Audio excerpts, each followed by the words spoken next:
name is Alison. I'm the Programs, Outreach, and Youth Services Manager here at Monterey County Free Libraries. Thank you for joining me for another Halloween episode of Book Chat Teens. This particular episode, along with all of our episodes in October, is a hybrid between our Book Chat and Book Browse program. Book Chat usually only looks at one title more in depth, whereas Book Browse looks at a variety of titles and just reads the summaries. Today we are going to be looking at 5 titles about zombies. And I will say up top that I have only read one of these titles, but again, my wonderful friend and previous coworker, teen librarian extraordinaire, Ebony, helped me pick out some titles that she thought that all of you might like. So the first title that we're going to look at is the one that I have read. It is called Rotten Ruin, and it's by Jonathan Maberry. I'm going to read you the inside summary. Benny Amura couldn't hold a job, so he took to killing. In the zombie-infested world Benny has grown up in, teenagers must work once they turn 15, or they'll lose their food rations. Benny isn't interested in taking on the family business, but he reluctantly agrees to train as a zombie killer with his boring big brother Tom. He expects a dull job whacking zombies for cash. What he discovers is a vocation that will teach him what it really means to be a human. As his worldview is challenged again and again by the lessons he learns from Tom, Benny is forced to confront another horrifying reality. Sometimes the most terrible monsters are human. Critically acclaimed author Jonathan Maberry crafts a terrifying future vision of a zombie apocalypse brought to life through the rich emotional struggles of a teenager trying to find his place in a tumultuous new world. So as I said, this is the title that I have read, and I really enjoyed it. If you are a fan of The Walking Dead, then you'll definitely like this book. It does a really good job of balancing out the zombie aspects along with the family dynamic of Benny and his brother, as well as other, relationships that Benny has with the other characters in the story. There's a good balance of the scariness of the zombie apocalypse along with just some really normal teenage stuff. So that's Rotten Ruin. And I believe that this is actually a series, and this is the first book. Next up, we have a fairly new book. This is let me double check. Yes, this came out last year. It's called The Bone Houses by Emily Lloyd-Jones.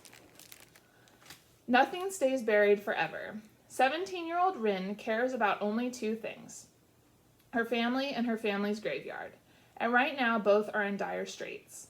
Since the death of their parents, Rin and her siblings have been scraping together a meager existence as gravediggers in the remote village of Colburn, which sits at the foot of a harsh and deadly mountain range that was once home to the Fae. The problem with being a gravedigger in Colburn, though, is that the dead don't always stay dead.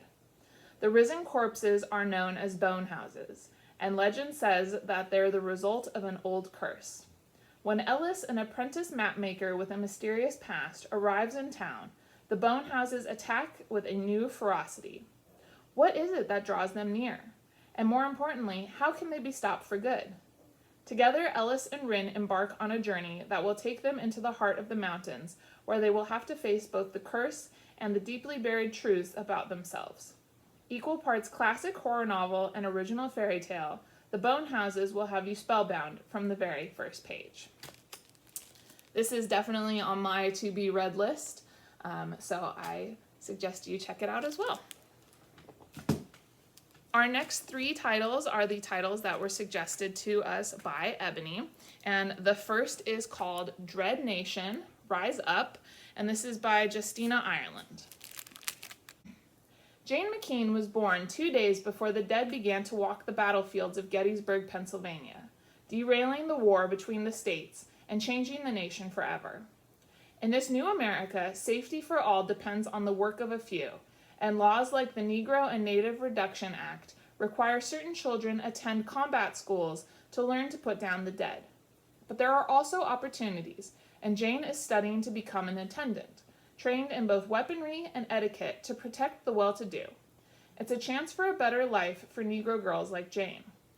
But that's not a life she wants. Almost finished with her education at Miss Preston's School of Combat in Baltimore, Jane is set on returning to her Kentucky home and doesn't pay much mind to the politics of the eastern cities with their talk of returning America to the glory of its days before the dead rose. But when families around Baltimore County begin to go missing, Jane is caught in the middle of a desperate fight against some powerful enemies, and the restless dead, it would seem, are the least of her problems.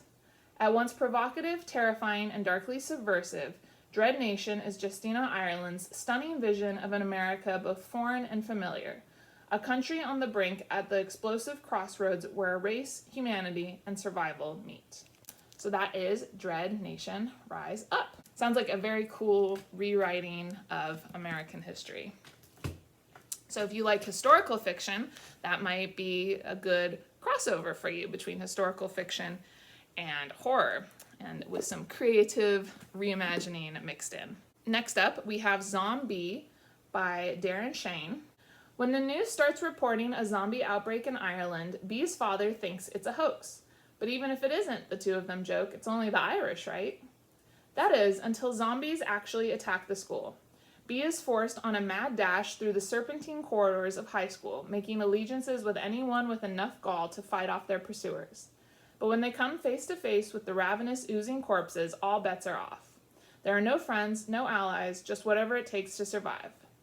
Filled with Darren Shan's signature breakneck pacing and shudder-inducing visceral details, this is a story destined to become a horror classic.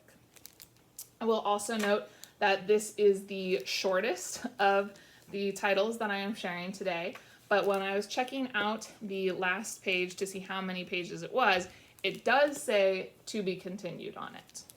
And the last title that I have today is called Reboot by Amy Tintera.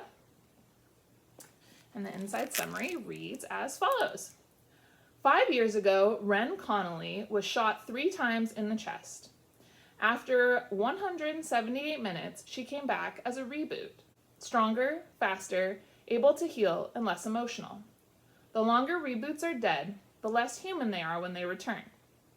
Wren 178 is the deadliest reboot in the Republic of Texas. Now 17 years old, she serves as a soldier for HARC, Human Advancement and Repopulation Corporation. Wren's favorite part of the job is training new reboots, but her latest newbie, Callum Reyes, is the worst she's ever seen. As a 22, Callum is practically human. His reflexes are too slow, he's always asking questions, and his ever-present smile is freaking her out. Yet, he's still her newbie. When Callum refuses to follow an order, Wren is given one last chance to get him in line, or she'll have to eliminate him. Wren has never disobeyed before, and knows that if she does, she'll be eliminated too. But she has also never felt as alive as she does around Callum. The perfect soldier is done taking orders. And that is Reboot. So as you can see, the titles that were shared today cover a very large spectrum of what can be considered a zombie novel. They're not all Walking Dead-esque, where it's all about humans versus zombies. It definitely covers a whole host of different imaginings of what can be possible in a world with zombies. So I think that's really cool to look at how different authors take these classic horror tropes like zombies, or in our past episodes like witches and ghosts, and really do something new and unique to make them their own. I hope that you have enjoyed this Halloween series of book chat / book browse teens. If you have any zombie books that you'd like to recommend, please let me know in the comments. And if you'd like to put any of these books or any other titles on hold, please visit our website, www.emcfl.org, or call our phone line, 831-883-7555, and a staff member will be happy to help you put materials on hold. That's it for our Halloween series. I hope to see you in the future for more book chat and book browse teen programs. Thank you, everyone, and happy Halloween. Bye-bye.